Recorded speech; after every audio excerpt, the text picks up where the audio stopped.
अयोध्या में देवभूमि उत्तराखंड से प्रसिद्ध कथावाचक मनोज कृष्ण जोशी का आगमन हुआ है। यह यहाँ पर भक्तों को कथा का रसपान करा रहे हैं। हम इनसे कथा पर बात नहीं करेंगे, यह शुभ अवसर है कि हमारी इनसे मुलाकात हो रही है। हम इनसे आगामी जो पर्व आ रहा है, सनातन का सबसे बड़ा पर्व त्यौहार जिसे कहते हैं श्रावण मास में श्रद्धालु भक्त, जैसे कुंभ का मेला लगा था, लाखों की संख्या में सड़कों पर जनसैलाब था, वैसे ही सावन के मेले में लाखों की संख्या पर बाबा बैद्यनाथ देवघर से लेकर के केदारनाथ, बद्रीनाथ होते हुए काशी विश्वनाथ, महाकाल, जितने भी भोलेनाथ के प्रसिद्ध स्थान हैं वहाँ पर कांवड़ यात्रियों से लेकर के आम श्रद्धालुओं का जमावड़ा लग जाता है। भक्तों की संख्या में बड़ा ज़बरदस्त इजाफा होता है। जानेंगे महाराज जी से सावन माह की विशेषता, सावन माह में भोलेनाथ को प्रसन्न करने के लिए क्या चढ़ाएं, उन्हें क्या अर्पित करें, क्या ना अर्पित करें, शुभ मुहूर्त, शुभ समय और सावन मास की शिवरात्रि के बारे में। इसके साथ ही जो कांवड़ यात्रा करते हैं उनके द्वारा किन किन बातों का खास ख्याल रख करके किया जाए जिससे जनमानस में सनातन को लेकर के काफ़ी ज़्यादा उल्लास उत्पन्न हो। बहुत बहुत धन्यवाद। आगे श्रावण मास आ रहा है और श्रावण मास बहुत बड़ा पर्व है। इसमें लोग अपने आराध्य भगवान शिव को मनाते हैं, भगवान शिव का यजन करते हैं, पार्थिव का निर्माण करते हैं। हमारे उत्तराखंड में विशेष अभी पार्थिव पूजन का निर्माण होता है। जो मिट्टी होती है जंगल में, जो दीमक की मिट्टी मिलती है, उसके पार्थिव निर्माण होते हैं। और हमारे वहाँ उत्तराखंड में 108, 1100, 1500 हर घर में पार्थिव पूजन होती है और बड़े उत्साह के साथ लोग शिव को मनाते हैं, शिव का भजन करते हैं और दूर दूर से कावड़ भी लाते हैं, यात्राएं भी होती हैं, अद्भुत उत्साह होता है। और शिव जी तो देने वाले देवता हैं। हमारे शास्त्रों में वर्णन है कि जिसका शिव रूठ गया उसका सब रूठ गया, जिसका शिव सद गया उसका सब सद गया। इसलिए शिव को साधें, शिव को मनाएं, श्रावण में उत्साह आनंद के साथ खूब जलाभिषेक करें, क्योंकि हमारी सनातनी पद्धति में जो कुछ भी होता है उसमें निरर्थक कुछ भी नहीं है, सबका वैज्ञानिक कारण है। हमारी पूजा पद्धति, हमारे संस्कार, हमारी सभ्यताएं, सबका अपना वैज्ञानिक प्रयोजन है। इसलिए मेरा सभी लोगों से निवेदन है कि खूब आनंद से महादेव की सेवा करें। और हमारे उत्तराखंड में तो वो महादेव की धरती है, वहाँ तो हिमालय में बाबा विराजमान रहते हैं। हमारे उत्तराखंड तो भगवती और भगवान को, शिव को ही अपना आराध्य मानते हैं। माता च पार्वती देवी, पिता देवो महेश्वरः, बांधवा शिव भक्ताश्च, स्वदेशे भुवनत्रयम का भाव लेकर के समस्त उत्तराखंडी नित्य जो है भगवान का यजन करते हैं। और हम लोगों के लिए, हम उत्तराखंडियों के लिए तो हर मास सावन है, हमारा रोज अभिषेक होता है। हमारे उत्तराखंड में तो नित्य भगवान शिव का यजन होता है। इसलिए मेरी सभी लोगों से प्रार्थना है, बाहर से भी जो लोग आ रहे हैं उनसे भी मेरा निवेदन है कि उत्तराखंड आप जाएं तो उत्तराखंड देवभूमि है, तीर्थ है। और ऐसा नहीं कि केवल वो हमारा है, वो समस्त भारतवासियों का है। इसलिए आप उत्तराखंड जाएं, मदिरापान न करें, मांस भक्षणादि न करें और वहाँ पर शुद्धता, पवित्रता लेकर के उत्तराखंड में जाएं और तीर्थों में बिल्कुल गंदगी न फैलाएं। और जो कावड़ लेकर के जो भी जाते हैं उनसे मेरा निवेदन है कि कावड़ का प्रयोजन तभी है जब आप व्यसन मुक्त होकर के जाएं, कोई नशा न करें, भांग इत्यादि न धारण करें। ये पांडे जी एक बड़ा वो है, मिथक है कि महादेव चरस पीते थे, भांग पीते थे, तो इसको लोगों ने आजकल नशे का स्वरूप बना दिया है। तो इसलिए ऐसा नहीं है, महादेव ने तो विष भी पिया था, तो आप भी विष पीजिए।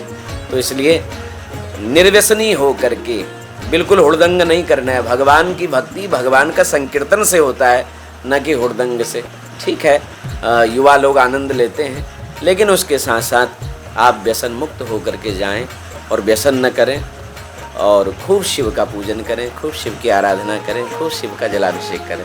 सीता, एक बात और मैं जानना चाहूँगा, लोग जाते हैं शिवलिंग पर जलाभिषेक करते हैं, उन्हीं जगहों पर जाते हैं, उन्हीं ज्योतिर्लिंगों पर जाते हैं जहाँ पर शिवलिंग विराजमान है। सावन के महीने में उस स्थान पर क्यों नहीं जाते हैं लोग कि जहाँ पर भोलेनाथ की प्रतिमा हो या जहाँ पर माता पार्वती के साथ वह विराजमान हो, वहाँ से जल उठाने की या शिवलिंग से जल उठाने की, पहुँचने की क्या दोनों के बीच में बातें हैं? शिव तो हर रूप में पूजे जाते हैं। शिव मूर्ति रूप में एकमात्र शिव ही ऐसे हैं जिनको निर्गुण और सगुण दोनों रूपों में पूजा होती है। शिवलिंग निर्गुण है, उसमें कोई आकार नहीं है। और शिव लिंग केवल लिंग नहीं है, लिंग माने चिन्ह होता है, वो पूरे ब्रह्मांड का स्वरूप है। शिवलिंग अगर आप महादेव के ऊपर अभिषेक करते हैं तो पूरे समूचे ब्रह्मांड का अभिषेक होता है। और शिवलिंग जो है उसका आकार भी ब्रह्मांड जैसा ही है। तो इसलिए लिंग की पूजा का विधान हमारे शास्त्रों में भी दिया है कि शिवलिंग के ऊपर जलाभिषेक करने से महादेव प्रसन्न होते हैं। एक बात और आपसे जानेंगे, आप कथावाचक हैं, व्यास गद्दी पे बैठते हैं। इटावा जो पश्चिमी उत्तर प्रदेश का एक ज़िला है, वहाँ पर कथावाचक को लेकर के बड़ा विवाद छिड़ गया। लोगों ने, ब्राह्मण परिवार ने विवाद छेड़ा कि ये कथावाचक जो है दूसरी जाति के थे। कथावाचक बनने का, व्यासपीठ पर बैठने का हमारा शास्त्र किसे अधिकार देता है? कौन सी जाति धर्म के लोग बैठ सकते हैं, उम्र के लोग बैठ करके कथा सुना सकते हैं? यदि उन्होंने ऐसा किया, मान लिए कि उन्होंने गलत किया, तो उनको शास्त्रोक्त अनुसार क्या दंड दिया जाना चाहिए? शास्त्र क्या कहता है कि ऐसे दोषी पर दंड किस प्रकार से दें? और इसके साथ ही अब एक आप सोशल मीडिया पर देखेंगे कि लोगों ने, पश्चिमी उत्तर प्रदेश में वायरल हो रहा है कि यह यादवों का गांव है, इस गांव में ब्राह्मण का प्रवेश करना वर्जित है। इस प्रकार की जो बातें छिड़ रही हैं, जो ब्राह्मण लोगों को ज्ञान देता है, संस्कार देता है, उसके ऊपर अब प्रहार हो रहा है, जातिगत प्रहार हो रहा है, उसके हथकंडे को अपनाया जा रहा है। यानी धर्म का जो प्रचारक था, अब दूसरी जातियां भी धर्म के आड़ में आ रही हैं। तो क्या कहेंगे आप इस पर? देखिए, जहाँ तक बात है कथा की, अनुष्ठानिक पद्धति की, वो अधिकार केवल और केवल ब्राह्मण का है। हजार नहीं लाखों प्रमाण हमारे शास्त्रों में हैं, और इनके पास ये कोई ऐसा प्रमाण दिखाएं कि जिसमें ये लिखा हो हमारे ग्रंथों में कि ब्राह्मण के इतर किसी को अनुष्ठानिक कर्म कराने का अधिकार है।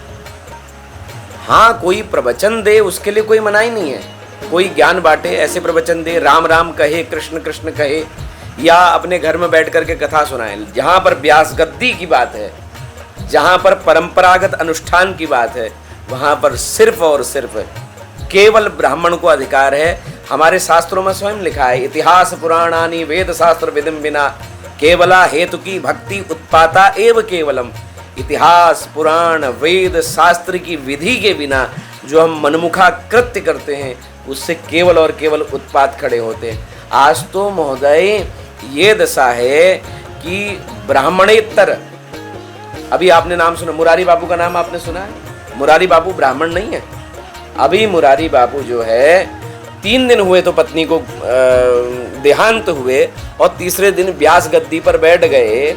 और हमारे भारत के, मेरा ये दुख है महोदय, हमारा ये दुख है कि भारत के बड़े बड़े वक्ता, बड़े बड़े जगत गुरु, किसी ने उसका विरोध नहीं किया।